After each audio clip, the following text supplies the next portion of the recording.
Hola, buenos días. Pasados los minutos de cortesía que estuvimos esperando que se conectase más gente, pues vamos a empezar. El taller lo vamos a dar mi compañero Jorge de la parte de aplicaciones y yo de la parte de sistemas, Pablo Rey. Bueno, creo que la mayoría ya nos conocéis, porque al menos por correo, porque contactamos con la mayoría de vosotros, pero bueno, nada, es eso. La primera parte la voy a dar yo, que será la parte de eso, pues un poco la descripción del FT3, cómo acceder, y la parte de sistemas de colas, y luego Jorge dará la parte pues ya de aplicaciones, su acceso, uso, etcétera, ¿no? Al final os habéis apuntado mucha gente al taller, con lo cual para poder daros cabida a todo hemos tenido que deshabilitar los micrófonos de todos vosotros, con lo cual cualquier pregunta que queráis hacer la podéis hacer a través del chat y iremos contestando según les vayamos viendo, ¿no? La presentación ya la podéis bajar desde el portal de usuarios, la tenéis ya la nueva ahí ya para vuestra disposición. Además estamos grabando la sesión, con lo cual una vez hayan editado nuestros compañeros el vídeo, lo subiremos también al portal de usuarios junto con la presentación, ¿no? Creo que ya está, ¿no? El chat avanzado. Ayer anunciamos también que en un mes, el 7 y 8 me parece de mayo, pues va a ser el taller avanzado del FT3. En este sí que no había ningún requerimiento. Para ese taller avanzado será solo para gente que tenga cuenta. Pues ahí sí que ya, bueno, se supone que es para alguien que ya sabe usar mínimamente el sistema, ¿no? Entonces, bueno, para aquellos que estéis interesados, os emplazamos ya para ese próximo taller del mes que viene, ¿no? Y nada, pasamos ya a esto.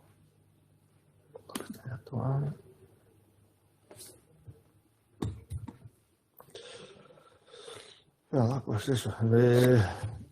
Como os decía, la agenda por mi parte será la descripción del FT3, cómo acceder a las infraestructuras y el portal de usuarios, la parte del sistema de colas, y luego ya después de en torno a las 11:30, 12 menos cuarto, pues haremos un pequeño descanso y ya entrará Jorge con la parte de las aplicaciones.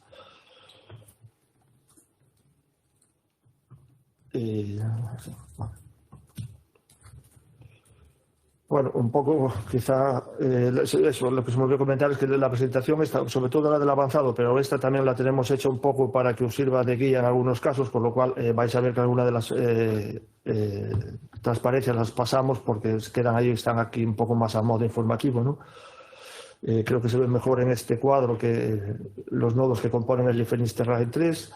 Por un lado tenemos lo que llamamos nodos ILK, que es el grueso de los nodos del FT3, que son 256 nodos con 64 cores y 256 GB de memoria. Luego hay 64 nodos A100 con dos tarjetas NVIDIA A100 y otro nodo que tiene 5 de esas tarjetas y otro más con 8 tarjetas A100. A continuación tenemos 16 nodos que tienen una tarjeta NVIDIA T4. Estos nodos son los que se usan para los escritorios remotos y las sesiones de compute. Todos estos nodos, como decía, tienen 64 cores y 256 GB de memoria. Luego hay 16 nodos SMP que tienen 2 teras de memoria y uno que tiene 8 teras de memoria octane. Con lo cual, si vuestro trabajo pide más memoria de los 256 gigas que tienen los nodos por defecto, pues serán derivados a ese tipo de nodos, ¿no? A mayores, en el FT3 se incluyeron 2 nodos que llamamos DTN para transferencia de datos, que bueno, hablaremos un poco de ellos también a lo largo del taller. Y después también tenéis 4 nodos de login, que son los nodos a los que accedéis cuando os conectáis a ft3.cc, ¿no? junto con el FT3 también vino lo que se llama el QLM, que es un simulador de circuitos cuánticos de 30 qubits, que también está accesible para aquellos usuarios que lo necesiten, ¿no? Todos estos nodos están conectados con una red InfiniBand de alta velocidad. Y aparte de esos nodos que vinieron propiamente con el Finisterrae 3, hemos rescatado unos cuantos nodos que teníamos en el FT2, pero que aún eran útiles por ser recientes, y son los que llamamos nodos CLK, que son 94 nodos con 48 cores y 192 GB de memoria, y los nodos AMD EPIC, que tienen 64 cores y 256 GB de memoria. Estos nodos AMD no sirven para todas las aplicaciones, por ejemplo, cuando hay aplicaciones compiladas propiamente con herramientas de Intel no van a funcionar o van a funcionar mal en estos nodos, pero sí tienen ciertos propósitos que son muy útiles aún, ¿no?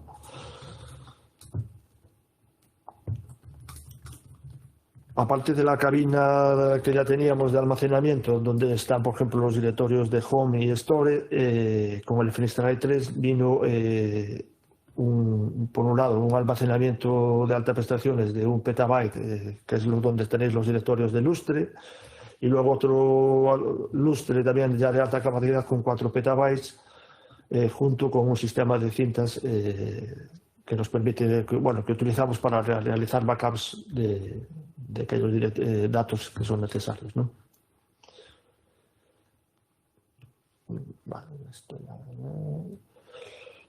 Vale, empezamos con la parte de cómo acceder.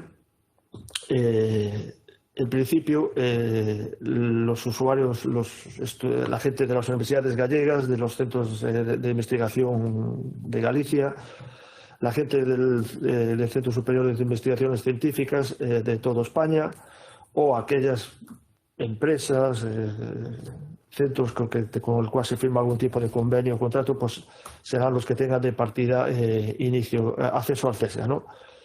Para solicitar la cuenta, bueno, creo que ya la mayoría ya la tenéis, pues en altausuarios.cesga.es, ahí podréis solicitar la cuenta si pertenecéis a alguna de estas instituciones. A mayores de estos centros que os comentaba, desde el año, bueno, ya no me acuerdo, bueno, con el Finisterrae 1 entramos nos nombró el Ministerio una infraestructura científica y tecnológica singular, y luego más tarde en el 2015 entramos en la red española de supercomputación. Esto hace que el 20% de las horas del FT3 tengan que ser dadas como horas de cálculo priorizadas para proyectos que llegan a través de la red, ¿no? Si bien es cierto que en las últimas convocatorias ya hemos visto más usuarios del CESGA que han accedido a este tipo de convocatorias, sí vemos que la gran mayoría de la gente que accede a estas convocatorias es gente de centros externos a nuestra comunidad, ¿no? Es decir, gente de otros centros de España. Nosotros estas horas, este 20% de horas tenemos que darlas sí o sí, con lo cual si alguno de vosotros tiene necesidades de cálculo que necesiten prioridad, que tengan que salir un plazo dentro de los límites que tienen las convocatorias de la red, pues os animamos a que accedáis, porque como os digo, nosotros las vamos a tener que dar y si pudiese ser, nosotros preferiríamos que esas horas las cogiese gente, es decir, usuarios ya nuestros, ¿no? Y no que venga gente de fuera, pero bueno. Es una convocatoria competitiva, con lo cual el que quiera y tenga esa necesidad podrá acceder. A mayores en los últimos años también, igual que se hace con el acceso a horas de cálculo priorizada, pues también hay unas convocatorias para almacenamiento de datos para que haya gente que tenga una necesidad de almacenar muchos teras de datos, ¿no? Vale, el portal de usuarios. Cuando se crea la cuenta, cuando dais de alta la cuenta, lo primero que se hace es remitiros a una carta de bienvenida donde se os deriva al portal de usuarios, ¿vale? Con el portal de usuarios intentamos crear una pequeña web que pueda servir de inicio en el acceso y uso de nuestros servicios, ¿no? Ahí vais a poder encontrar información de los trabajos, del estado de los servidores, hacer solicitud de recursos especiales o de almacenamiento. Vais a poder ver información del consumo del último año o del almacenamiento y así también del uso de las aplicaciones en el último año. Podréis acceder al terminal SSH o a un escritorio remoto y podréis abrir o ver tickets que hayáis de soporte que hayáis creado, ¿no? También hay una parte de perfil de usuario donde podréis ver los datos de contacto que tenemos vuestros, correo, teléfono, por si hay algún cambio y los queréis actualizar.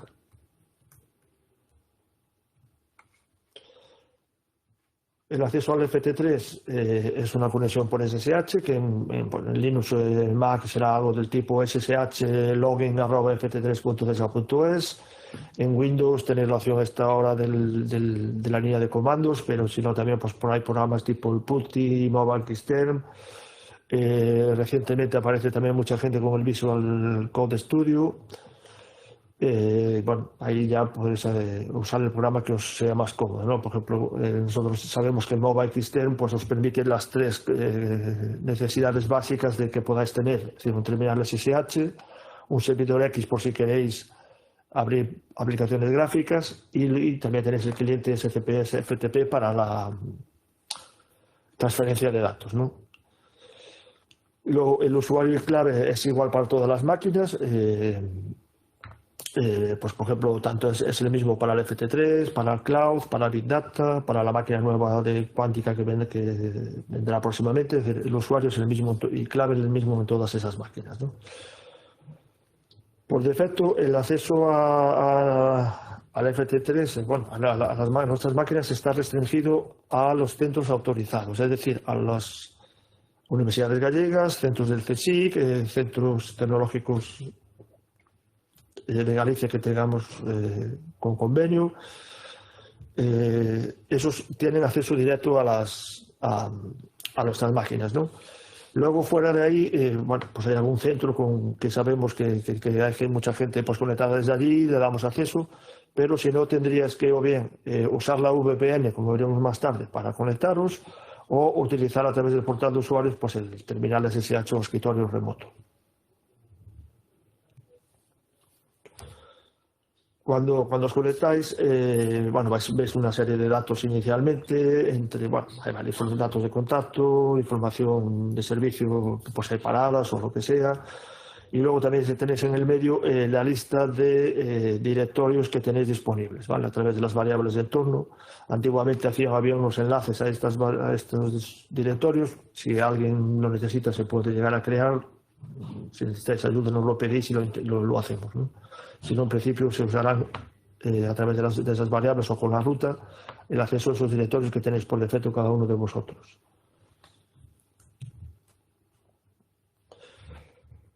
Vale, el uso de los nodos de acceso, como os comentaba, cuando vosotros os conectáis al FT3 accedéis a uno de los 4 nodos de login que hay disponibles en el FT3. El uso de estos nodos, debéis tener en cuenta que estos 4 nodos es la puerta de entrada de todos vosotros. Con lo cual, si uno de esos nodos tiene una carga alta porque alguien esté ejecutando allí algo que no debería estar ahí, pues puede hacer que el resto de usuarios que estén conectados en ese mismo nodo se vean afectados y le funcione mal la conexión. Con lo cual, estos nodos deberían ser usados para, digamos, que un poco el día a día básico de trabajo, ¿no? Pues gestionar trabajos, gestionar ficheros, transferencias de ficheros, aunque si ya son transferencias grandes, pues veremos que mejor los DTNs. Pequeñas ejecuciones de prueba de códigos, vale, pero muy pequeñas, porque si no es mejor irte a una sesión de interactivo o mandar el trabajo a cola, por eso, porque hoy podéis estar afectando vosotros a otra persona, pero mañana puede ser vosotros los afectados, ¿no? Entonces tenéis que tener en cuenta que ese nodo es la puerta de entrada, con lo cual si va mal, va a ir mal para todos, ¿no? Para la transferencia de datos, bueno, pues aquí depende un poco del entorno que tengáis. Si es en Windows, pues el entorno, programas tipo WinSCP, Mobile Xterm, el Fugu en Mac, Filecilla, que vale un poco para todos. y si no, pues ya desde la línea de comandos, con comandos básicos como SCP, SFTP, rsync, os valdrán para la transferencia, ¿no? Últimamente lo vemos menos, pero sí tenemos visto varias veces que cuando se hacen las transferencias en Windows, es decir, desde Windows al FT3, como pasamos de Windows a Linux, hay ciertos ficheros que no se transfieren correctamente y entonces meten al final de cada línea un carácter extra que hace que luego cuando vamos a mandar a tratar de ejecutar ese script o ese fichero o leer ese fichero en el FT3 falle esa lectura, ¿no? Entonces, bueno, en caso de que ese programa, pues hay el comando 2toUnits que os convertiría el fichero al formato propio de Linux.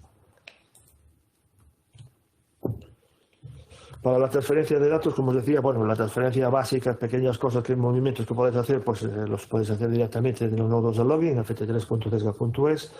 Si ya tenéis una necesidad de transferir ya varios gigas, ya una cosa grande, de teras, pues bueno, podéis comentarlo con nosotros. Ahí lo más probable, lo más aconsejable va a ser utilizar la máquina, una de estas DTNs que decíamos antes, y al cual accederías con dtn.srv.tesga.es en vez de ft3.tesga.es. El acceso a esta máquina es solo accesible por defecto desde los centros con conexión directa, es decir, universidades, centros del TSIC, etc. No es accesible con un VPN, con lo cual si en algún momento dado tenéis una necesidad de descargaros o de subir bastantes datos, contactar con nosotros porque os podemos abrir el acceso desde la IP la que tengáis en ese momento, ¿no? Un acceso temporal para que podáis subir o bajar esos datos que necesitéis en un momento dado.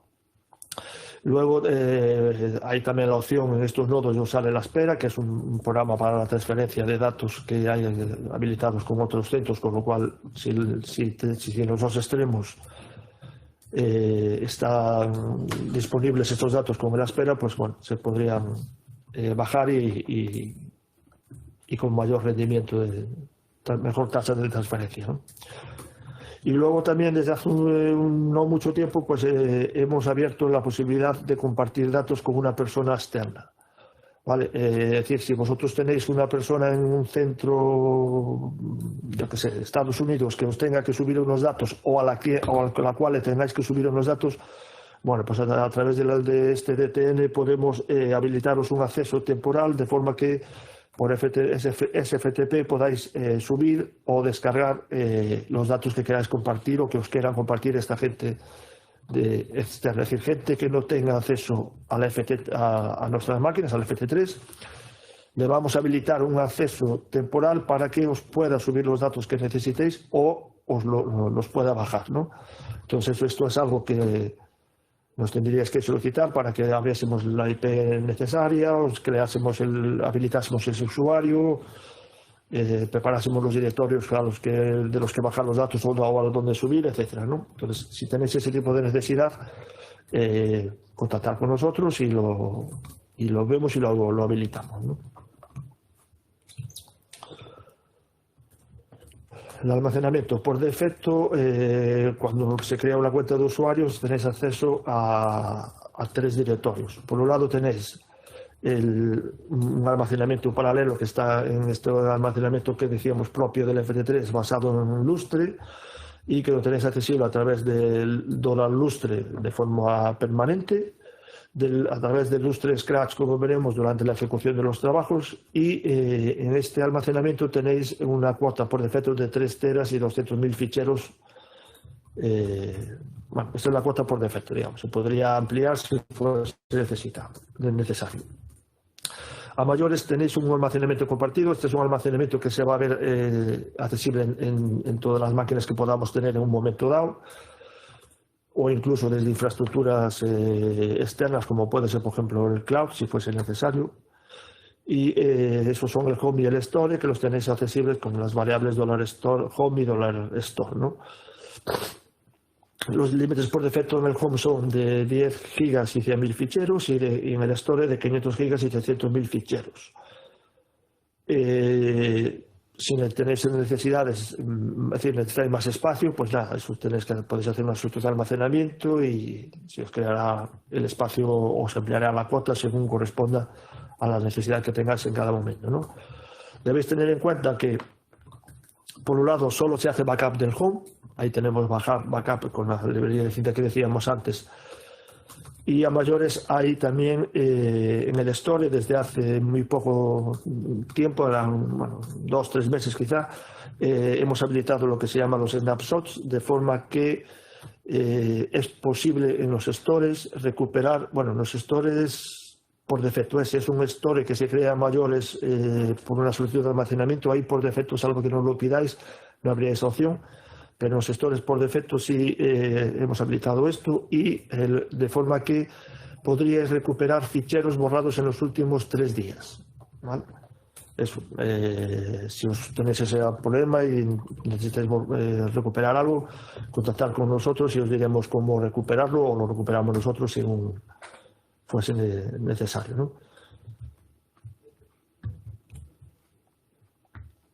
Vale, los usos del almacenamiento, en principio, por un lado, el uso del almacenamiento paralelo de lustre sería, si es usando el lustre Scratch, pues a través de un almacenamiento temporal del que requieran las simulaciones con una alta entrada-salida, y también el lustre permanente que tenéis, pues podría ser usado para trabajos con un uso intensivo de entrada-salida, ¿no?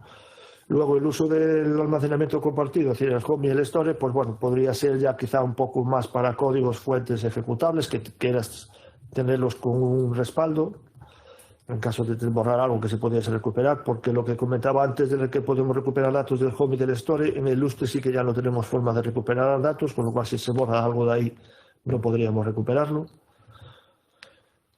Y en principio, pues estos stores, este almacenamiento compartido, el home o el store, no deberían ser utilizados para aquellos trabajos donde se requiera un uso intensivo de entrada-salida, ¿no?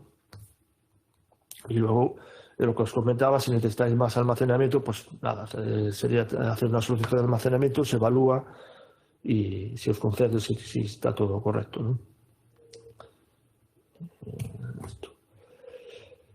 Vale, uno de los problemas que a veces nos comentáis, y suelen ser varias las consultas que llegan sobre este aspecto, pues es relacionado con que me fallan los trabajos porque he pasado la cuota, porque tengo un problema de cuota. Bueno, como os decía antes, tenéis 2 tipos de cuota. Una, por un lado, el espacio, pues por ejemplo en el home 10 gigas de espacio, 500 gigas en el store, 3 teras en el lustre, pero a mayores tenéis una cuota de número de ficheros, ¿vale? Entonces tenéis que vigilar, controlar las 2 cuotas. Entonces, como hay distintos sistemas y distintos comandos para ver la cuota en cada uno de ellos, pues bueno, hemos habilitado el comando myQuota, de forma que os haga un resumen de la cuota de todos los ficheros que tenéis accesibles en cada momento, ¿no? En caso de que sobrepaséis la cuota en uno de los sistemas, vais a ver que os va a salir un asterisco normalmente al lado, o os va a salir un mensaje, atención, revisa los datos que está sobrepasando la cuota, ¿no? Luego también nosotros diariamente recogemos los datos de almacenamiento, con lo cual si en esta recogida de datos vemos que algún usuario sobrepasa la cuota, pues cuando os vais a conectar vais a ver un mensaje de habéis sobrepasado la cuota en el home, en el store, en el lustre, bueno, en el que toque, para que lo reviséis. Puede suceder que esa cuota, pues por ejemplo, fuese superada momentáneamente por un trabajo que teníais en ejecución, el trabajo se murió, con lo cual cuando ya vosotros os conectéis la cuota está bien, pero el mensaje seguirá apareciendo porque solo se hace el chequeo una vez diariamente a medianoche, si no recuerdo mal, con lo cual hasta el día siguiente a medianoche el mensaje ese no desaparecerá. Bueno, aquí tenéis un caso, yo en un momento dado pues me pasé la cuota en el home porque tenía más de los 10 gigas ocupados y me salía el asterisco al lado del espacio, y esto mismo os podría salir en la parte de ficheros, ¿no? Y bueno, lo que os comentaba, pues eso, cuando en un caso como esto, pues os sale un mensaje de que prestes atención porque sobrepaséis la cuota en algún sistema. Vale, como os comentaba, una de las opciones para conectaros al FT3 sería a través de un escritorio remoto, ¿vale? Esto lo que os va a permitir es tener pues como una consola Linux directa al FT3, ¿no?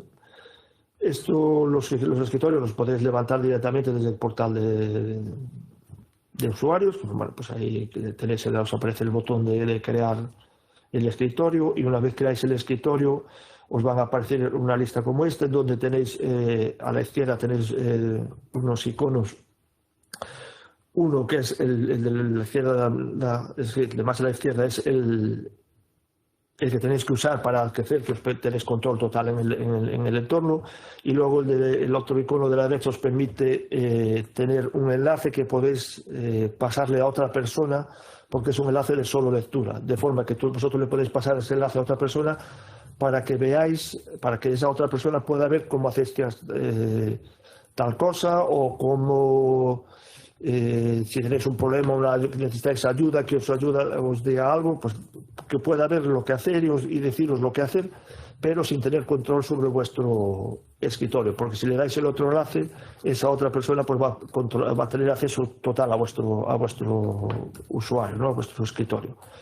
Entonces, bueno, os puede ser útil para casos esos en donde necesitéis compartir con otra persona para que vea la información o algo. Luego a la derecha pues tendréis los botones para eliminar el escritorio, para ampliar, para renovar el escritorio, porque por defecto va a tener una duración de 36 horas, con lo cual si necesitáis más tiempo vais a tener que ir renovándolo según necesitéis. Y el último de los iconos pues sirve para tener un cliente VNVC Viewer, de forma que os permita un control total del escritorio, y por ejemplo cosas como el copiar-pegar, que por defecto hay que hacer a través de una ventana en el escritorio, pues con el VNVC Viewer pues podréis copiar y pegar directamente en el escritorio, ¿no? Tiene esa ventaja, por ejemplo, pero tiene el inconveniente de que en ese caso pues hace falta tener la VPN levantada, porque la IP que se da es la IP privada del nodo, es decir, esos nodos tienen una IP pública, ¿no? A mayores de poder crear estos escritorios desde el portal de usuarios, tenéis la opción de crearlos con el comando compute o a través del comando desktop create, ¿no? Entonces directamente desde la consola del FT3 vas a poder crear el escritorio sin tener que iros directo al portal de usuarios. Como cualquiera de esos dos comandos os va a salir allí los enlaces que tenéis y que podéis copiar y ya pegar en un navegador. Bueno, esto es un poco un aspecto que tendría un navegador, un escritorio remoto de estos. Y vale, pues nada, tenéis arriba una serie de iconos un icono para resetear el tiempo sin tener que ir al portal de usuarios, para ver la cuota, cambiar la resolución de la pantalla para que se adapte a vuestro monitor, abrir una terminal o un navegador web, ¿no? Luego ya en el centro tenéis la parte del clipboard para copiar y pegar datos hacia el escritorio o hacia afuera, ¿no? Uno de los problemas que podéis llegar a tener, que hemos visto recientemente varias consultas sobre eso, es que si sobrepasáis la cuota en alguno de vuestros sistemas, no os va a dejar crear el escritorio remoto, ¿vale? Entonces, si llegáis a tener ese problema, quizá lo recomendable es, si no podéis acceder directamente al FT3, puede ser utilizar la terminal SSH que tenéis a través del portal de usuarios, para que os deje conectaros al FT3 con esa terminal SSH, y luego, es decir, limpiar lo que necesitéis, dejar la cuota bien, y a partir de ahí ya volveréis a poder crear el escritorio. Suele ser uno de los fallos más habituales que hay con esto de los escritorios. Vale, luego, como os decía, si no estáis en un centro autorizado, hacia la universidad, o un centro del CSIC, un centro de estos con los que tenemos convenio, vais a necesitar, por ejemplo, si necesitáis transferir datos, el escritorio remoto no os vale, con lo cual vais a necesitar el uso de la VPN para conectaros y así poder transferir los datos, por ejemplo. O porque queréis seguir usando vuestras herramientas de conexión a la máquina. Entonces, bueno, crees una conexión como si estuvieseis en vuestro centro. Pues para eso vais a tener que utilizar la VPN. La VPN, pues no recuerdo, pero quizá ya hace un año que se cambió de FortiClient a Checkpoint. Entonces, bueno, pues las opciones de conectarse, pues el servidor es pasanela.cesa.es y el nombre de usuario y la clave ahora es el mismo con los que accedéis al FT3. Vale. Sí, os hace falta para la transferencia de datos y lo que comentábamos, si sois de algún centro de que no tenga acceso, pues los podéis solicitar el acceso desde esos centros que por defecto no tenemos habilitados, y estudian nuestros compañeros de comunicaciones, estudian pues la posibilidad de daros acceso desde la IP pública de ese centro en casos concretos que sea necesario, ¿no?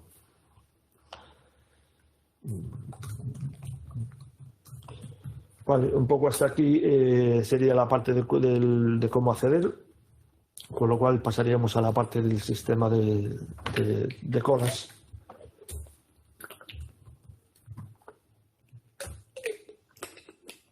Vale, en principio un sistema de colas pues es un software que nos va a permitir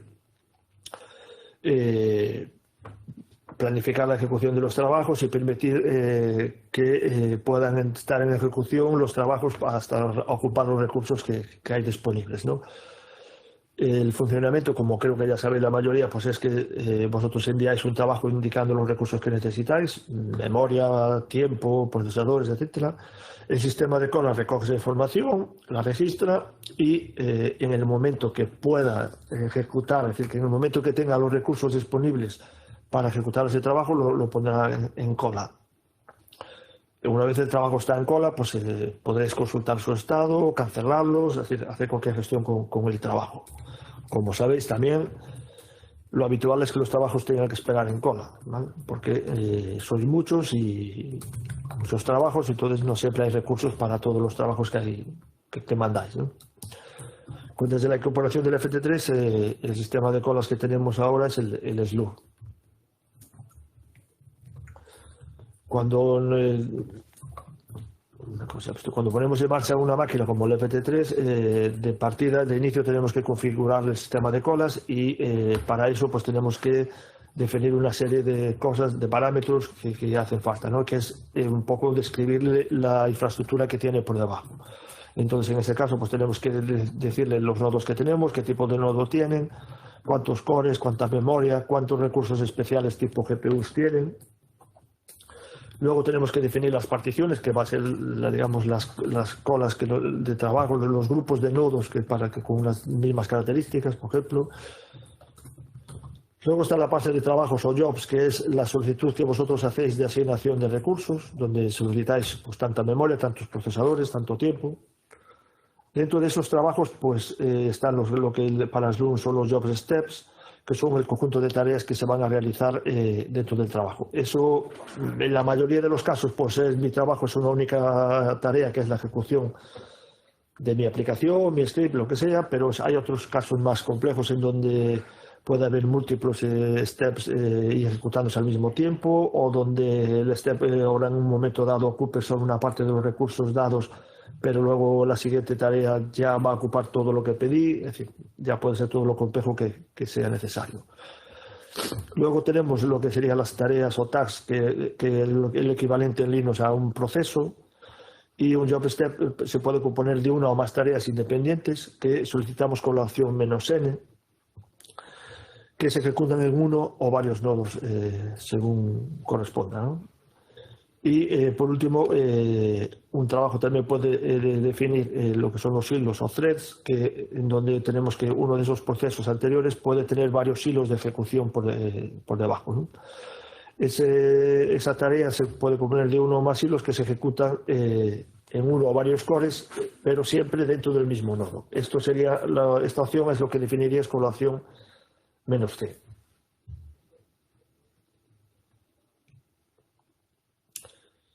Las particiones, bueno, pues las particiones en principio es un conjunto de nodos con las mismas características o a las cuales se le aplican los mismos límites. pueden estar definidas por el tamaño de trabajos, tener unos límites de tiempo diferentes, etcétera, ¿no? En este caso del FT3, como veremos, no vais a tener que especificar particiones, creo que en ningún caso, o en casos muy, bueno, sí, en algún caso sí, pero en casos muy específicos, por defecto no vas a tener que especificar la partición. Esto era algo que anteriormente sí hacía falta, en el FT3 ya no hace falta. En el FT3 los 354 nodos del FT3 están compartidos entre las siguientes particiones: la short, la medium, la long y on demand, ¿no? Estas particiones por defecto contienen los nodos, todos los nodos ILK, los nodos SMP de mayor memoria, los nodos A100 con las GPUs A100. Y a mayores también están los nodos CLK y EPIC que recuperamos del FT2, ¿no? Luego a mayores pues está la partición BID con los 10 nodos de 64 cores que tiene la GPU T4 que comentaba anteriormente, que son los destinados a los usos interactivos con el comando compute. Y ahí están los otros 6 nodos que faltan, que son los que están dedicados a los escritorios remotos. Las particiones short, medium, long y on demand se diferencian por su prioridad y por los recursos que pueden llegar a ser utilizados en cada una de las QoS, ¿no? Estas particiones van a ser asignadas en base al tiempo que vosotros solicitéis al enviar el trabajo. La short es para trabajos de 6 horas, de hasta 6 horas, perdón. De ahí ya pasamos a la medium, que es trabajos hasta de 3 días, perdón. La long hasta 7 días y luego la on demand, que es hasta 42 días, pero que esa por defecto no la tenéis disponible, es decir, no podéis enviar trabajos de más de 7 días por defecto. Para eso tendríais que hacer una solicitud de recursos especiales y a partir de ahí se os daría acceso a esa on demand si se concede, ¿no? Por defecto todos los trabajos van a ir a los nodos ILK, salvo que pidáis una GPU, que pidáis más de 100 gigas por core o más de los 250 gigas que tienen los nodos ILK, que todos serían los nodos SMP o la Octane, o que pidáis específicamente los nodos CLK o EPIC. Entonces, es decir, salvo esas excepciones, el resto de trabajos irán todos a los nodos ILK. Vale, debéis tener en cuenta que todos los nodos por defecto son compartidos, con lo cual podéis encontraros que si vuestro trabajo ocupa solo una parte de los recursos que tiene uno de los nodos del FT3, el resto de recursos pues pueden ser ocupados por los trabajos de otra persona, ¿no? O por otro trabajo vuestro mismamente. Y luego está, como veremos más adelante, que es muy importante que cuando enviéis los trabajos repartidos a más de un nodo, es decir, que van a usar más de un nodo, por ejemplo los trabajos MPI, que los balanceéis y que los mandéis de forma equilibrada. Y, bueno, en ese caso también se puede llegar a solicitar los nodos en modo exclusivo si es necesario, ¿no? Vale. Aparte de las QoS que, como os decía, ya tenían, de las particiones que tenían unos límites, como vimos antes, pues por ejemplo la SOR tiene trabajos de 6 horas, la medium de 3 días, etcétera, pues hay otra serie de límites que se establecen a través de lo que se llaman de las QoS, ¿no? Estas son las que es decir, las QoS son las que nos van a permitir establecer los principales límites que tenemos a día de hoy en el FT3, ¿no? Las QoS por defecto que hay, pues está la short, medium, long, hay alguna otra más que no está aquí puesta, pero que ya, bueno, son para, por ejemplo, la on demand, que sería para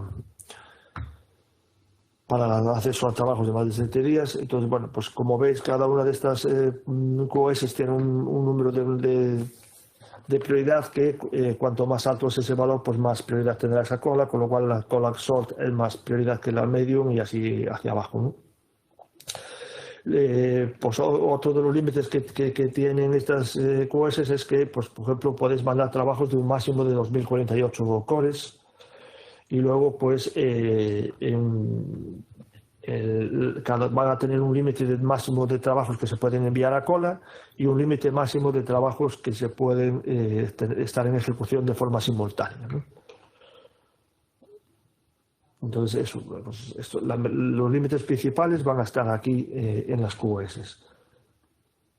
En el FT3, por defecto, no hay una QoS que sea asignada a los trabajos, salvo para casos especiales. Lo que se hace es que, en base a los recursos que vosotros pedís a la hora de enviar los trabajos, pues el JobSubmit plugin es el que va a asignaros la QoS correspondiente a vuestro trabajo, ¿no? Entonces, si vosotros, por ejemplo, mandáis un trabajo de menos de 6 horas, va a ir a la partición sort y a la QoS sort. Si mandáis un trabajo a los nodos TLK de menos de 3 días y más de 6 horas, pues va a ir a la partición de los nodos TLK y a la QoS CLK medio, ¿vale? Entonces, cada una de esas cosas va a tener unos límites diferentes. Si necesitaseis en algún momento dado indicar una QoS específica, pues sería con el comando, con la opción -- QoS y el nombre de la QoS, pero ya os digo que por defecto esto no es algo que vaya a tener que hacer, porque el JobSubmit plugin va a ser algo que os va a establecer de forma automática, ¿no?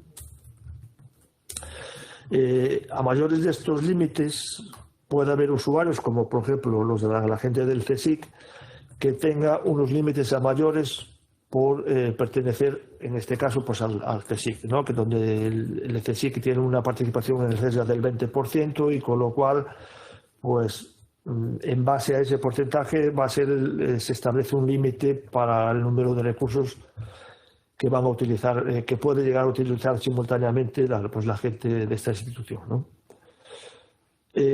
Para ver un poco todos estos límites, toda esta información de lo que pueda haber, que aparte, bueno, pues no es que cambie mucho, pero a veces sí que la cambiamos porque vemos que hace falta ampliar o disminuir según la situación de la máquina.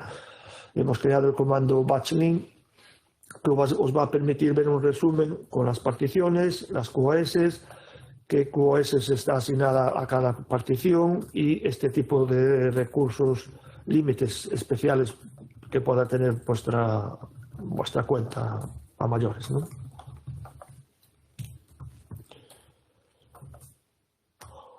Vale. Información, vale, sí. Por defecto, todas las páginas, todos los comandos del Slurm van a tener una página de información con el comando man.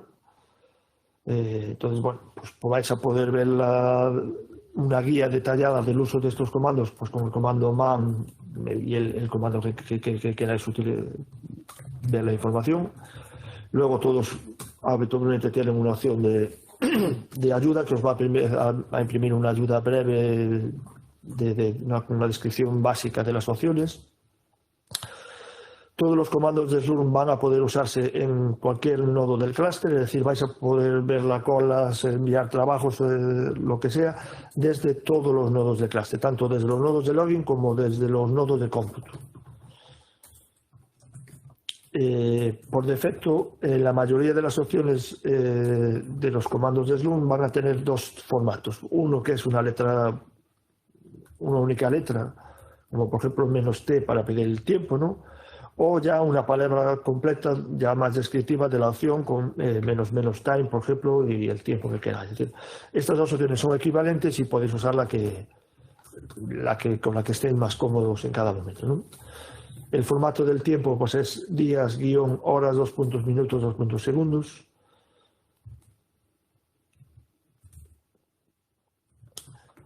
A la hora de enviar un trabajo, hay un par de parámetros que van a ser siempre necesarios. Uno es el tiempo, es decir, vais a tener que indicar cuánto tiempo máximo vais a querer que esté en ejecución vuestro trabajo. El tiempo. Y luego lo otro es la memoria. Vais a necesitar indicar qué memoria vais a querer para vuestro trabajo, ¿vale? Y eso lo podéis usar con las opciones -men, que os va a permitir pedir la memoria máxima por nodo que vais a querer, o el -men per CPU, que os va con la que vais a solicitar la memoria por core solicitado, ¿no? Vale. A la hora de pedir el tiempo, pues podéis, por ejemplo, aquí en el primer ejemplo vemos que pongo -t 36 horas, y en la opción de abajo pues se pone que el tiempo es un día guión 12 horas, es decir, son equivalentes, las dos formas son equivalentes y podéis usar la que queráis. Por defecto no hay establecido un valor por defecto tanto ni para el tiempo ni para la memoria, excepto en las sesiones iterativas con el comando compute, que ahí sí que establecemos un límite de 8 horas por defecto, ¿no? Y la memoria pues es, creo que 3 gigas y medio aproximadamente de memoria por CPU. A la hora de enviar esos trabajos, sobre todo cuando estás empezando, cuando me envías un trabajo nuevo que no has ejecutado previamente y tal, pues es muy difícil saber esos dos parámetros, ¿no? Entonces, pues ahí vas a tener que jugar un poco prueba-error, de ir pidiendo tiempo, de ir pidiendo memoria, que el trabajo se ejecute, y una vez tengas una ejecución finalizada, pues ya vas a saber, pues yo pedí 3 días del trabajo, pero al final le llega con un día, entonces ya deberías ajustar el tiempo en base a esas ejecuciones previas, ¿no? Y lo mismo con la memoria, pedí 50 gigas, pero me llega con 10, pues bueno, pues debes bajar la memoria.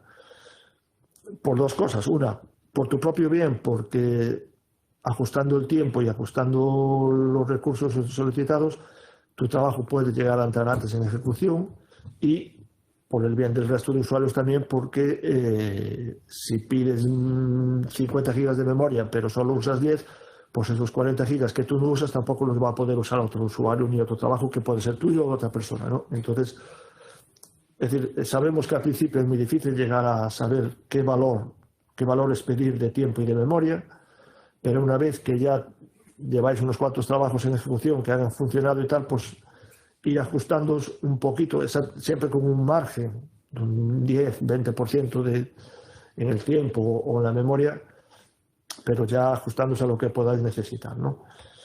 Luego, una vez que tenéis el trabajo ya en ejecución, no vais a poder aumentar el tiempo solicitado o ninguno de los otros recursos, ¿no? Pero el tiempo sí es algo que nosotros podemos cambiar. Entonces, si vosotros mandasteis un trabajo de 7 días, pero ves que cuando lleva 5 o 6 días no va a acabar, entonces, bueno, pues nos podéis avisar, nos mandáis un correo, o si ya está acabando, pues nos llamáis por teléfono para que ampliemos el tiempo de ese trabajo, ¿no? Es mejor para todos darle unos días o unas horas más a ese trabajo y que pueda finalizar, y no perder todo el tiempo anterior que podáis llevar ejecutándose. Entonces, si os encontráis en esa situación, bueno, pues nos podéis avisar, mandar un correo por teléfono pidiendo el aumento del tiempo de vuestro trabajo. Como veremos en un ejemplo posterior, pues a la hora de enviar los trabajos podéis usar las opciones del comando sbatch, o bien utilizar las directivas almohadilla sbatch en mayúscula dentro del script utilizado, ¿no? Veremos ahora un ejemplo de las dos opciones que podéis usar. Debéis tener en cuenta que, si bien luego vuestro trabajo puede hacer lo que sea, puede ser llamar a una simple aplicación, a vuestro código, llamar a un script en cualquier otro lenguaje que ya haga lo que sea necesario, pero la base, es decir, lo que enviéis al sistema de colas debe ser un script en bash, ¿vale? Y a partir de ahí ya podéis hacer lo que queráis y llamar a lo que queráis según vuestras necesidades.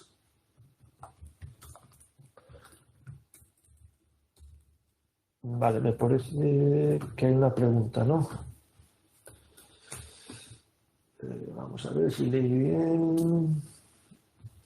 Creo que hay alguna pregunta por aquí. Un segundillo, vamos a ver. Vale, alguna creo que ya las contestó Jorge, ¿no? Ya contestaste tú ya alguna ya por ahí, no sé si queda alguna pendiente. Las dos últimas. Bueno. ¿Cómo saber cuántos cores debemos poner? Si se multiplican por la memoria seleccionada o no tiene nada que ver.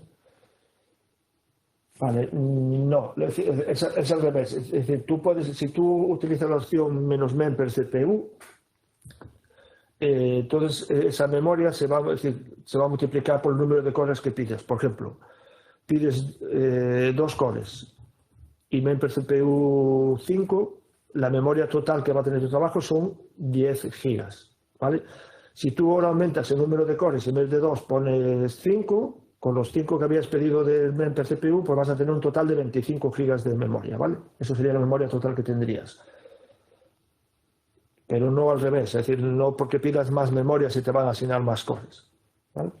Y luego, ¿cómo saber cuántos cores utilizar? Pues ahí ya depende de cada aplicación. Ahí ya es un mundo, dependiendo de cada aplicación. Hay aplicaciones que paralelizan bastante bien, entonces puedes ir aumentando el número de cores que pidas para ver que realmente se te disminuye el tiempo en ejecución, teniendo en cuenta que porque dupliques el número de cores no vas a tener si tu trabajo no le va a llevar la mitad de tiempo, siempre va a haber una penalización, ¿no?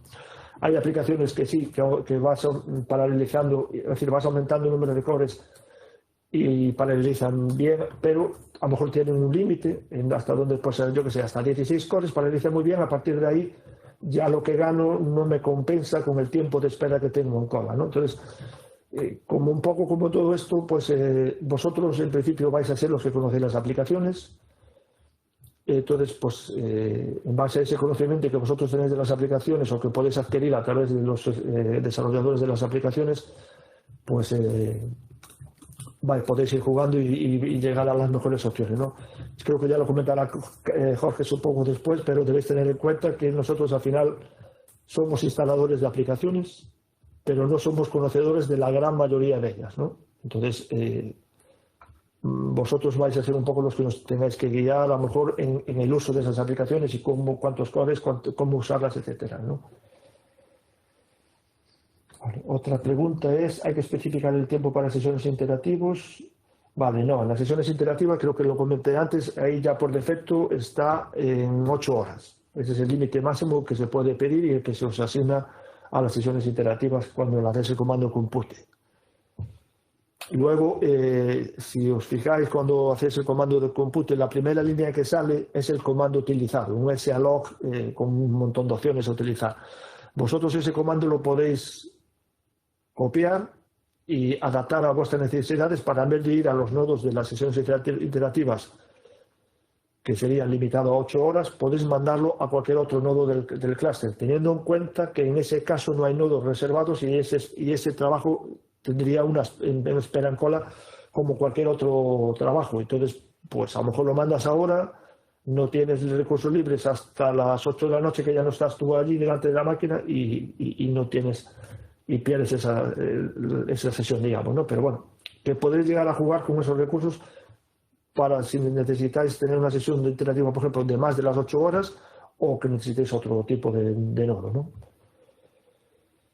Vale, en el caso de ejecutar un código que nuestro PC no le llega a la RAM,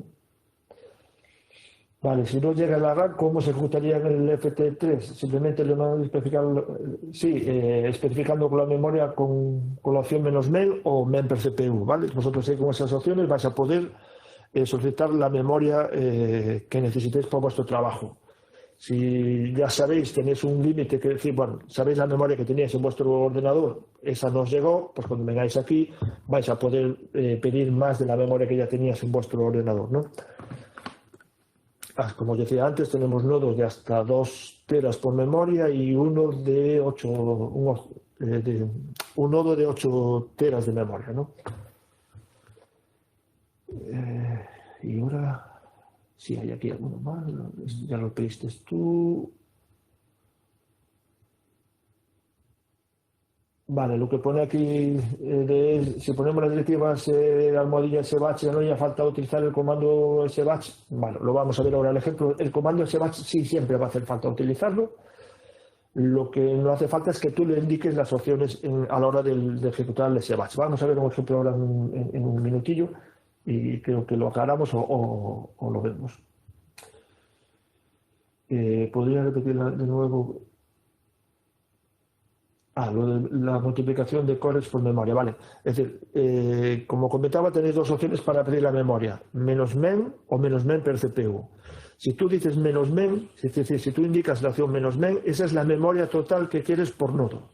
¿Vale? Si tú dices menos men 30 gigas y pides ahora 4 cores, vas a tener 30 gigas para esos 4 cores. Si tú ahora pides esos, en vez de 4 pides 10 cores, pero sigues usando la opción menos men 30 gigas, tu memoria va a ser igual los 30 gigas. Sin embargo, si utilizas men per CPU, si tú cambias el número de cores, la memoria total que se te va a ser asignada va a aumentar. Es decir, si yo pido 2 cores y men per CPU 5, la memoria total van a ser 10 gigas. Si en vez de 2 subo a 4, pues van a ser 20 gigas. Es decir, men per CPU se multiplica por el número de CPUs que hayáis solicitado y men es el valor ya total que vais a solicitar por nodo, que no va a variar cambies o no cambies el número de cores. Vale, eso ya lo pusiste tú. Me gusta saber cómo se puede ver por pantalla los pasos de ejecución de un pipeline en tiempo real. Es decir, leer el log TXT según va escribiendo. No estoy seguro de si entiendo bien, pero me gustaría saber cómo se puede ver que por pantalla los pasos de ejecución de un pipeline.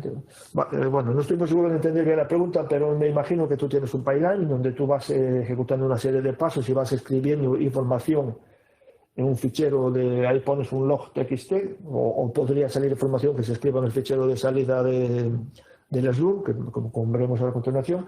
Tú, una vez el trabajo está en ejecución, tú ese fichero lo puedes ver y puedes, pues, por ejemplo, hacer un -f de ese fichero y te va a ir sacando todos los mensajes nuevos que se vayan escribiendo en ese fichero, los vas a ir viendo directamente en tu consola mientras el trabajo se está ejecutando en otro lado, ¿no? Es decir, tenéis que tener en cuenta que todos los sistemas de almacenamiento están disponibles para todos los nodos, con lo cual si por algo se está escribiendo en un trabajo en el nodo ILK25, eso que se está escribiendo ahí lo vas a tener en el nodo de login, salvo que estéis utilizando los directorios de Lustre Scratch o Local Scratch, como veremos a continuación, que en ese caso sí lo que podrías hacer es conectarte al nodo y ahí ver el fichero que esté en el Scratch. Pero si por defecto es un fichero que estéis escribiendo en vuestros directorios básicos del usuario, pues desde el nodo de login, pues un tile, un less de ese fichero y lo vais a poder ver ya digo, por ejemplo, tile-f del fichero, vais a poder ver actualizado la información que se va escribiendo en ese fichero. Vale, si se acaba la sesión remota del escritorio virtual, implica que se destruyeron los talones y la info que teníamos en esa sesión. Sí y no.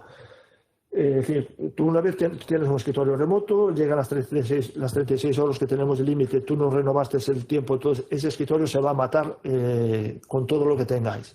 Si allí teníais abierto un navegador, si teníais ejecutando una aplicación, lo que sea, eso todo se va a destruir. Lo que no se va a perder es si vosotros durante esas ejecuciones estabais escribiendo algo en algún fichero o algo, eso sí que se va a mantener. Pero lo que esté en ejecución en ese momento en el escritorio o en una sesión interactiva, que también tiene límite de las 8 horas, eso se acaba esa sesión, ese tiempo, y se va a destruir. ¿Qué tiene? Que tú, pues las sesiones interactivas no, que son un límite a 8 horas, de ahí no te puedes saltar, pero los escritorios remotos puedes ir renovándolos, ampliando el tiempo cuando quieras. Entonces, una vez que tú le das esa ejecución, ves que te faltan 12 horas, pues antes de salir de la ejecución, porque te vas a dormir, ya es de noche, dale a ampliar el tiempo para que te quede toda la noche y por la mañana cuando vuelvas, pues sigues trabajando en el escritorio y si lo necesitas vuelves a ampliar el tiempo. Entonces, eso tenedlo en cuenta. Si acaba el tiempo del escritorio y no lo habéis ampliado, lo que tengáis ahí en ejecución en ese momento se va a matar todo. Las aplicaciones gráficas del escritorio remoto, RStudio.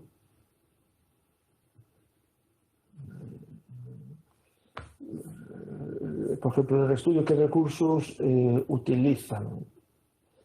se pueden modificar. Vale, los recursos, ahora mismo tengo la duda, creo que tenías un máximo de 32 gigas por usuario, dependiendo de lo que estén haciendo el resto de personas que estén contigo en ese escritorio, ¿vale?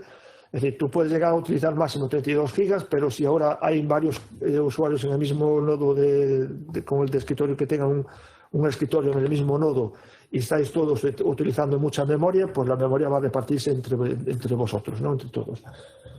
Y el número de cores, creo que podéis llegar a utilizar hasta el 50% de los cores, pero también dependiendo de lo que esté haciendo el resto de usuarios, ¿no? Eso se va a ir bajando en función de la carga que tenga el nodo.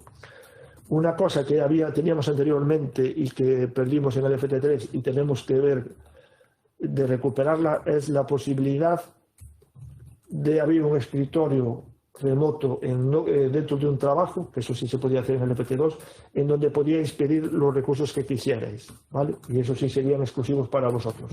Es una opción que en este momento no está disponible y tenemos que ver si somos capaces de volver a habilitarla con el nuevo sistema en el FT3, porque bueno, ya vimos el otro día, nos preguntó alguna persona y por lo que veo os puede ser necesario en algún caso, entonces intentaremos ver si podemos implementar eso mismo otra vez.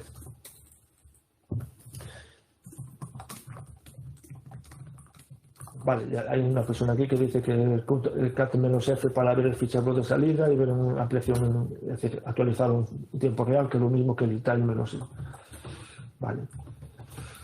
Se hace su cómputo -C20 luego comando.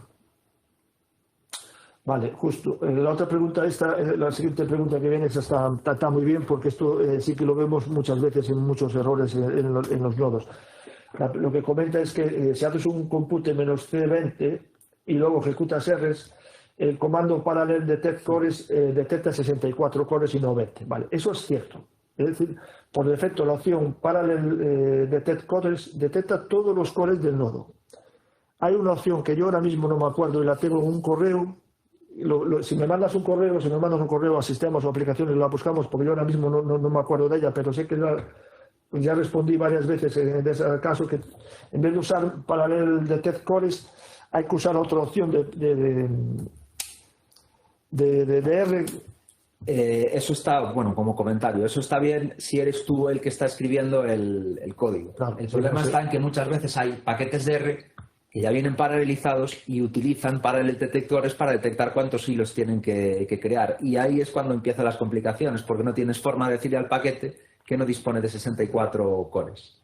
Pero sí es cierto que hay otro paquete de R distinto de parallel que sí que se entiende con el slurm. Y es lo que dices tú, habría que buscar cuál es, que lo debemos tener por ahí apuntado, pero... Luego, bueno, cuando esté Jorge, intento buscar los correos porque tengo varios correos sobre ese tema, porque, bueno, detectamos... En este caso lo que sucede es que, es decir, tú haces el compute -C20, entonces a ti se te asignan 20 cores y tú solo vas a utilizar 20 cores. ¿Qué pasa? Tu aplicación, como detecta 64, va a abrir 64 hilos. Entonces tú vas a tener que 20 cores ejecutando 64 hilos, con lo cual esos hilos van a estar peleándose entre ellos para realizar los distintos cálculos, con lo cual eso te va a ir más lento, ¿no? Entonces, ya te digo, luego buscaré la opción, porque hay esa opción que tú en vez de usar el parallel detect cores usas esa otra y te da los 20 cores, como dices en ese caso, ¿vale? Entonces, tengo que... Luego después intento buscarla, porque sé que la tengo en los correos, porque hubo varios usuarios a los que tuvimos que avisar precisamente por eso, porque la carga del nodo se dispara y cuando empiezas a ver es eso, que tienes, pues por ejemplo, como en tu caso ese, tendrías 64 hilos de ese trabajo de R que están peleándose a usar los 20 cores solo que tiene, ¿no? Entonces luego la busco y os la comento. Cuando se hace una imagen de Singularity, ¿se puede montar el directorio TMP en el directorio Scratch? No sé si contestaste. Sí, voy a estar comentando aquí en texto, pero bueno, lo puedo comentar también. Sí, si quieres. Que sí, porque en principio, jugando con las variables de entorno de Singularity TMPdir y Singularity cachedir, que es donde Singularity suele ir a buscar o suele tomar las carpetas para sus temporales internos y la caché, pues tú puedes decidir con esas variables de entorno dónde dónde quieres a dónde quieres que apunten. Si estás dentro de un trabajo, pues puedes usar tu tmpedir. Bueno, es conveniente usar tu tmpedir o tu lustre scratch para evitar que ya hemos tenido problemas algunas veces de imágenes Singularity que de repente escriben en el tmp físico de los nodos, llenan el tmp del nodo y tiran el nodo abajo, lo dejan un poco tonto. Sí, y el trabajo tampoco, tu propio trabajo ya no va a terminar correctamente. No salía la palabra. Incluso, bueno, esto como pongo aquí será algo que seguramente veamos en el taller avanzado, que hay una parte, en la parte de aplicaciones dedicada a las imágenes de Singularity el mes que viene, y las aplicaciones que ya están instaladas como imágenes de Singularity, que son varias, pues ya tienen esto modificado en principio para que el tmpedir sea el del trabajo y no el de la máquina. Pero bueno, siempre se puede modificar manualmente. Vale, creo que si nos hemos saltado alguna pregunta, volver a hacerla y la revisamos. Y si no, bueno, pues continuamos un poco con la presentación por donde íbamos, ¿no? Vale, los ficheros de salida o error, por defecto, cuando el slurm crea un fichero de salida que es del tipo slurm-jobid.out y debéis tener en cuenta que este fichero por defecto se va a guardar siempre en el directorio desde el que se envió el trabajo. Es decir, normalmente lo que hacemos es sbatch y mi script que está en ese directorio donde estoy, pero si tú haces un sbatch root al script, el fichero no se guarda en ruta donde está en el script, se guarda en el directorio donde estabas cuando enviases el trabajo, ¿vale? Eso es algo que a veces nos tiene pasado, de que la gente dice, yo mandé el trabajo y el fichero de salida no existe. Bueno, el fichero buscas un poco y al final resulta que el fichero de salida estaba en el lugar desde el que envió el trabajo, ¿no? Entonces es algo a tener en cuenta. En cualquier caso, estas dos opciones las podéis modificar con las opciones menos error o menos output, de forma que indiquéis dónde vosotros queréis guardar ese fichero de salida según vuestras conveniencias, ¿no? Y podéis utilizar un par de símbolos como $J para ponerle job ID, nodo, usuario, etcétera, según queráis en el nodo del trabajo. No sé si me salté. No, está bien. Vale, aquí tenéis un ejemplo de cómo mandar un trabajo. Esto es un trabajo básico que secuencial sin más, que se trata de ejecutar un programa MyPro con una opción de entrada -N100 y que lee un fichero de entrada, ¿vale? Entonces, las dos opciones que ponemos aquí, los dos ejemplos que pongo aquí son iguales, ejecutarían lo mismo y con los mismos recursos, pero por un lado a la izquierda tengo el script en donde, aparte de la llamada myprog -N100 -infile, pues tengo una serie de opciones al principio con el dólar, la almohadilla sbatch, ¿no? Pues aquí en este caso pues tengo un tiempo de 10 horas, la memoria 8 gigas, le doy un nombre al trabajo y le pido que me envíe un correo cuando empiece y acaba el trabajo, ¿no? Una vez tengo este script, yo puedo hacer un sbatch myjob y nada más. No necesito indicarlo, es decir, tengo una llamada simple del comando sbatch. Pero claro, tengo un script de sbatch que a lo mejor pues, puede parecer más complejo, ¿no? Sin embargo, en el ejemplo de la derecha vemos que el script está limpio, es decir, no tiene nada, simplemente tiene la llamada al programa, no tiene ninguna opción a mayores, pero entonces tengo que usar el comando sbatch con todas las opciones que quiero para enviar el trabajo. Entonces tengo un script que puede ser más simple, pero el comando sbatch es más complejo y luego tengo que acordarme para el futuro, si quiero volver a mandar ese trabajo, acordarme del comando sbatch que utilicé en aquel momento para volver a lanzarlo, ¿no? Ambas opciones, como decía, son totalmente equivalentes. Podéis usar la opción que más os guste. Lo único a tener un poco en cuenta, por si queréis, es que las opciones puestas en la línea de comando del sbatch prevalecen sobre las directivas incluidas en el script. Con lo cual, si yo tengo el script de la izquierda, con donde tengo, pues porque pido el -T10, y yo mi comando ahora hago sbatch -T 3 horas, bueno, pues el trabajo va a pedir 3 horas, porque es lo que pongo en la línea de comandos, ¿vale?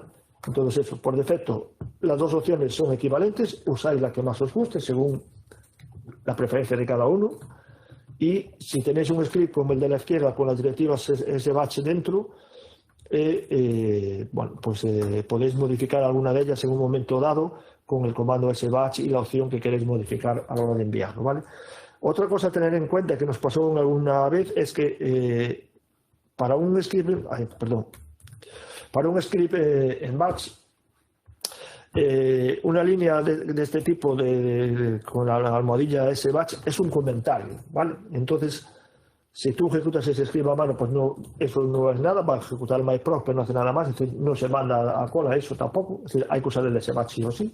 Pero luego no podéis incluir, por ejemplo, tenemos visto gente que ponía, mandaba la directiva SBatch y ponía el "-error" para dirigir el fichero de error a una ruta diferente, y ahí ponía algo del tipo $home mi fichero. ¿Qué pasa? Ese $home, dado que esto es un comentario, no lo va a reconocer.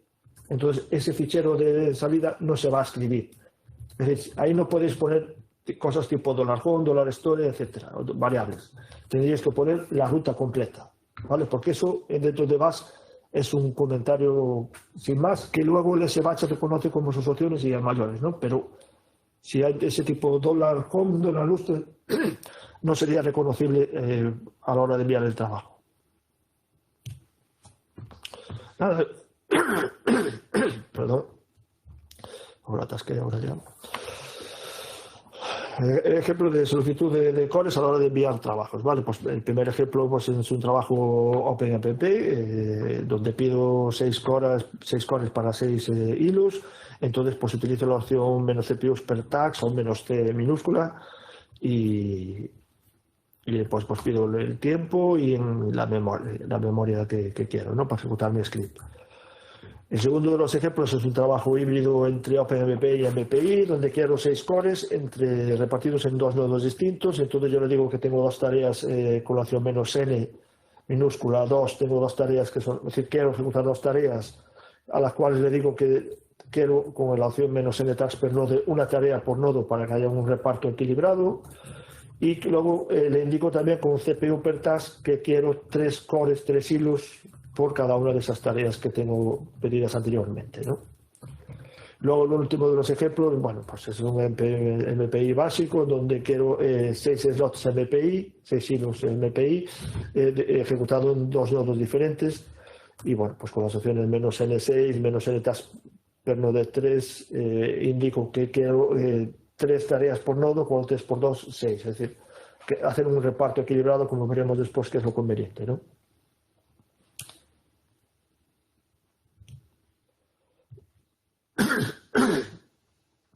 Vale, una de las cosas que hemos visto, ya nos hemos encontrado con varios errores en trabajos en MPI, por ejemplo, en donde lo normal, lo más habitual es requerir ¿cómo se llama esto? Un correcto balanceo de la carga entre los distintos nodos que tienes, que tú que van a ejecutar tu trabajo, ¿no? Entonces, si tú pides mandas el trabajo con la primera línea, con SBatch "-n16" y no pides nada más, eso te va a crear un trabajo con 16 tareas, pero esas tareas, esos hilos, se pueden asignar de cualquier forma, aleatoria, ¿vale? Aleatoria en cierto modo.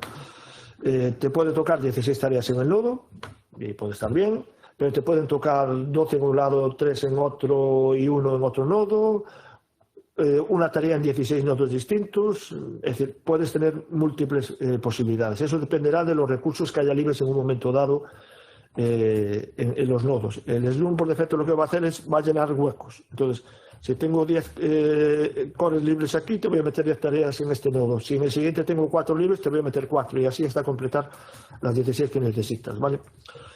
Pero eso, ya decimos, muchas veces es fuente de error. Nos hemos encontrado con varias aplicaciones que fallan, dan errores cuando hay este tipo de casos de distribución. Aparte que lo normal es que tú quieras tener los nodos correctamente balanceados para que todos tengan la misma carga y no tengas que esperar en uno de ellos porque tenga poca carga a que el otro que tiene más carga pues haya acabado sus tareas, ¿no? Entonces, bueno, lo normal es eso, balancearlos, y la forma de balancearlos, pues tenéis dos opciones, que es con menos n minúsculas indicas que quieres, en este ejemplo, 16 tareas, y luego le dices que quieres 4 tareas por nodo, ¿vale? O en el otro de los ejemplos le dices que quieres 4 tareas por nodo y quieres 4 nodos, con lo cual 4 por 4, 16, ¿no? Sería la distribución. Es decir, esto es algo que debéis tener en cuenta y que en la mayoría de los casos deberíais hacer una distribución correcta. Hay otros casos en donde no es necesario este balanceo y todo funciona perfecto. Bueno, pues venga, adelante, no hay inconveniente, pero bueno, es algo a tener en cuenta por si tenéis problemas y a la hora de ejecutar ese trabajo, ¿no?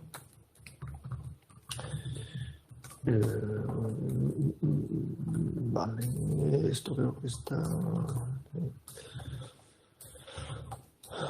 Directorios de Scratch. Vale, cuando entra en ejecución un trabajo se crean por defecto dos directorios. Uno, el lustre Scratch, que es un directorio temporal en el lustre, y el otro, local Scratch o tmpdir, que es un directorio temporal que está en el nodo local, en el disco local del nodo, ¿vale? El lustre Scratch, lo que bueno es que si tú tienes un trabajo que utiliza múltiples nodos, pues ese lustre Scratch es común a todos los nodos, entonces podrías escribir en él desde los distintos nodos. Sin embargo, el local Scratch o tmpdir es local de cada nodo, con lo cual cada uno de esos nodos estaría escribiendo un directorio distinto. Con lo cual, si tú necesitas leer algo por todos los nodos, está claro que el tmpdir local Scratch no te valdría, ¿no?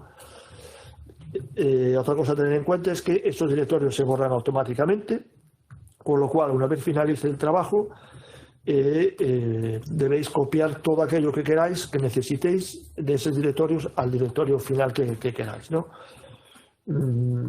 Creo que, si no me recuerdo mal, pues hay aplicaciones que ya ellos mismos tienen configuradas para que los directorios temporales que usan esas aplicaciones vayan a uno de esos directorios, con lo cual de este modo te garantizas que no te afecta a la cuota, porque por ejemplo el local Scratch ya nada, que es un disco local de nodo, pero el lustre Scratch en el FT2 sí afectaba, es decir, sí computaba también con la cuota que tenías en el lustre. En este caso en el FT3 conseguimos separarlo y esa cuota no te computa, con lo cual si tú estás ejecutando un trabajo que esos ficheros temporales puedan ocupar mucho, pues a lo mejor te conviene mandar esos trabajos al lustre Scratch para que se ejecute, que use lo que tenga que usar y no te compute dentro de la cuota que puedas tener, por ejemplo, en el lustre o en el store, y por lo tanto el trabajo finalice si se te corte, si sobrepasas la cuota, ¿no? Entonces, bueno, puede ser un uso para esos nodos, para esos directorios, perdón.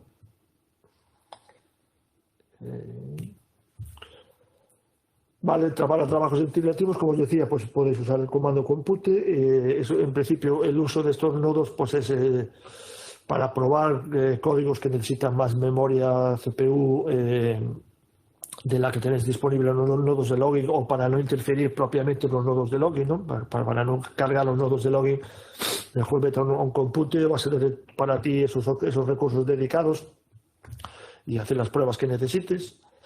Otro uso puede ser pues, para pre o postprocesado de datos y para aplicaciones gráficas, aunque con los escritorios remotos quizá este uso pues ya sea un poco más no tan habitual, ¿no? Pero bueno, sigue siendo posible.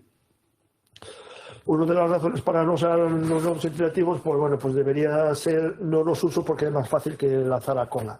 Debes tener en cuenta que al fin y al cabo los nodos para el uso iterativo son relativamente pocos, es decir, son 10 para todos vosotros, con lo cual si tú lo tienes usado para una cosa que puede ir a colas, bueno, pues puedes estar fastidiando a alguien que realmente necesite un nodo iterativo para hacer ciertas pruebas, cosas, lo que sea. Bueno, entonces, bueno, no debería ser algo a usar porque así ya no envío a cola, ¿no? Aparte de que están limitados, que solo puedes tener 2 sesiones, un máximo de 64 cores, si no recuerdo mal. Como os decía, estaba limitado a 8 horas y una de las opciones que se añadió ahora es la del desktop para crear directamente con este comando uno de los escritorios remotos. Vale, una vez tenéis los trabajos en cola, una de las posibilidades que tenéis es que eliminar los trabajos, y para eso utilizaréis el comando scancel, que bueno, pues hay varias opciones, como para eliminar todos los trabajos que estén en running, todos los trabajos que estén en la partición medium, por ejemplo. Bueno, tienes varias opciones dentro del comando scancel. El estado de los trabajos, los más habituales, bueno, pues son el completed, out of memory, que fue un estado nuevo que se añadió en la versión del FT3, que te sale cuando tu trabajo fue matado por no llegarle a la memoria, con lo cual tienes que volver a lanzarlo, pues tienes que pedir más memoria de la que pediste anteriormente. Menos F filet porque falló por algún fallo del propio script o de la aplicación utilizada. Pending es el habitual, es el running. El TO de timeout, pues eso, bueno, también cuando fue cancelado el trabajo porque ha superado el tiempo que ha solicitado, con lo cual si lo quieres volver a lanzar deberías pedir más tiempo que el que has pedido anteriormente. Algunas de las razones por las que está pendiente mi trabajo, bueno, pues este es un listado de las más habituales, ¿no? Las más habituales por defecto son priority, que es decir, cuando hay trabajos más prioritarios que tuyo por encima. Resource, por cuando tu trabajo está esperando es decir, es el que está ya para entrar en ejecución, pero le faltan algunos recursos para completar lo que tú pides. Y luego, bueno, pues hay una serie de ellos habituales, como pues el QoS más 2 per use limit, cuando mandas, ya tienes, es decir, has llegado el límite establecido en la QoS de trabajos que puede haber por ejecución simultáneamente. Otro de la asociación, en donde, por ejemplo, pues suele habitual este caso, por ejemplo, para los usuarios del CSIC, en donde, como hablábamos antes, hay un límite en el número de cores asociado a ese 20% que tiene del CSIC de uso del CESGA, con lo cual si ya hay trabajos en ejecución que estén ocupando todos los recursos que están disponibles para el CSIC, pues aparecería el error de Association Job Limit sí, Association GRP Limit, justo de Group Limit exacto, ese es el mensaje que os aparecería, ¿no? Digamos que son los más habituales del SQ. Para la monitorización de trabajo, bueno, pues con el comando SQ puedes ver los trabajos que tienes en cola, solo vas a ver tus trabajos, no vas a ver el resto de trabajos que haya en cola. Con el comando SCCT puedes ver los recursos utilizados por tus trabajos, puedes ver el estado de trabajos que hayan finalizado anteriormente. El SSTAT te va a mostrar información durante la ejecución del trabajo. Luego con el comando scontrol job id -id puedes ver información de un trabajo, es decir, puedes ver cosas como el script que utilizaste, el directorio desde lo que mandaste el trabajo, cuántos recursos pediste, etcétera. Es decir, puedes tener información del trabajo en cola en un momento dado. Y luego hay la opción scontrol write batch script job id y el guión para que te muestre en pantalla el script mandado, es decir, el script asociado a ese trabajo. Esto te puede valer, por ejemplo, si tú mandas el trabajo con un script que luego editaste y no estás seguro qué versión tienes en ese trabajo, bueno, pues con esta opción verías el script que está utilizándose para ese trabajo que está en ejecución, ¿no? Creo que hay alguna preguntilla. ¿Ya respondiste a todas tú? ¿O hay alguna...? Sí, ¿no? Creo que sí, que, vale, que las voy siguiendo. Sí. Vale, perfecto, ya están contestadas, listo. Si hay alguna Marisa, sí, listo. Vale, es eso. Y luego preparamos algunos comandos como el SQStat, que os hace un resumen del estado de la máquina, donde vais a poder ver, dado que no veis cuántos trabajos hay en cola en cada momento, pues con el SQStat veis un pequeño resumen del estado de las colas, ¿vale? Vais a poder ver cuántos trabajos, cuántos cores se van a ir solicitados por partición, por ejemplo, ¿no? Y luego hay otro comando que ahora también añadimos a la salida de error, al fichero de salida del SLUM, que es la salida del comando sef, que os muestra el porcentaje tanto de CPU como de memoria utilizado, ¿vale? Entonces, Una vez tenéis el trabajo ya se ha ejecutado, este comando os puede ser muy útil para saber si la memoria que habéis pedido está acorde a lo que habéis usado, ¿no? Nos hemos encontrado con casos de gente que, pues, vale, son casos extremos, lo sé, pero sí los hemos encontrado de gente que pide 1 tera y luego utiliza un 5% de esa memoria, es decir, unos pocos gigas. Entonces, bueno, pues esos son casos a evitar, ¿sí? Sobre todo porque, pues, por ejemplo, nodos de 1 tera tenemos 16, son muy pocos, con lo cual, es decir, una vez que tú tienes el trabajo en ejecución, lo conveniente, sobre todo al principio, es ejecutar este comando que es ser jobid y ver ese resumen si lo que has pedido realmente pues lo estás usando, digamos, ¿no? Siempre con un margen, como decíamos, a mayores por seguridad.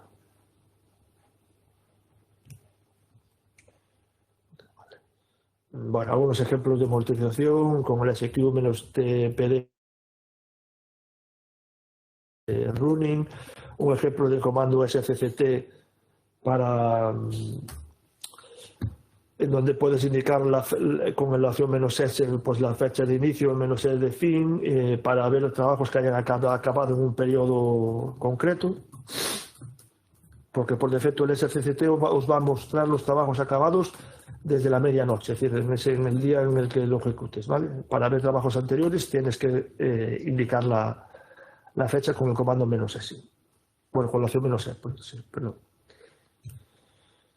Bueno, el estado de la máquina, pues con el comando sinfo os puede ver información de cómo está en el estado de los nodos, o como os decía antes, con el comando sqstat veis un resumen del estado de los nodos, del trabajos que puede haber en las cosas, ¿no? Y luego, por si alguien prefiere una vista, es decir, una parte más gráfica, pues hay el comando sview, que os permite, pues, ver un poco una versión, bueno, una vista más gráfica de lo que es el estado de la máquina, ¿no? Entonces, bueno, si alguien está cómodo con esta opción, pues que sepáis que la hay, ¿no? Y si no me equivoco, creo que esta es la última. Esta era la última por mi parte, ¿no? Con lo cual creo que estoy en tiempo, 11:30, creo que acabé justo. Entonces, si hay alguna pregunta que alguna por responder, quizá la última o... En principio creo que están todas. La última, esta que es del PyTorch, ¿no?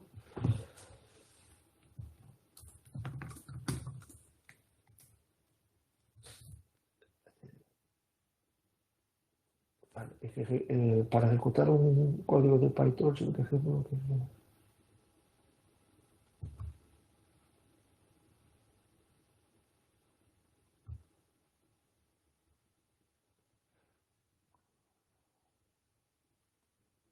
vale, si tú no tienes un trabajo que, bueno, en este caso en un PyTorch que quiere utilizar la GPU, pues sí, tienes que indicar la opción de los menos GPU para que tu trabajo sea redirigido a un trabajo de los nodos a 100 y que poder utilizar la GPU. La otra opción sería, si quieres usar, ¿cómo se llama esto otro? Si te llega, o quieres usar la de los nodos interactivos con la sesión compute, también tienes la opción compute menos GPU para una sesión interactiva con que se te da acceso a la GPU y también podrías usarlo si eso te llega. Bueno. Vale, la otra creo que ya la contestaste. Creo que no queda ninguna pregunta, con lo cual, si os parece, creo que estamos en tiempo, entonces quedamos 10 minutos y vuelves tú. Como quieras. Teníamos por la agenda, empezábamos la siguiente sesión a las -10. Pues, podemos darles un cuarto de hora. Un cuarto de hora, 20 minutos para empezar a -10, a la hora que teníamos fijado. Vamos en tiempo. Vale, pues volvemos a las 11:50, entonces vuelve ya Jorge. Yo después os buscaré lo que comentaba antes del Parallel, que a ver si encuentro ese correo y os lo pego ahí también. Y nada, cualquier otra pregunta que podáis tener después sobre cualquier cosa que hayamos visto hasta ahora, pues la podéis hacer igual sin ningún problema, ¿vale? Pues eso, vamos a parar la grabación y a mutearnos hasta las 11:50. Entonces, nos vemos ahora.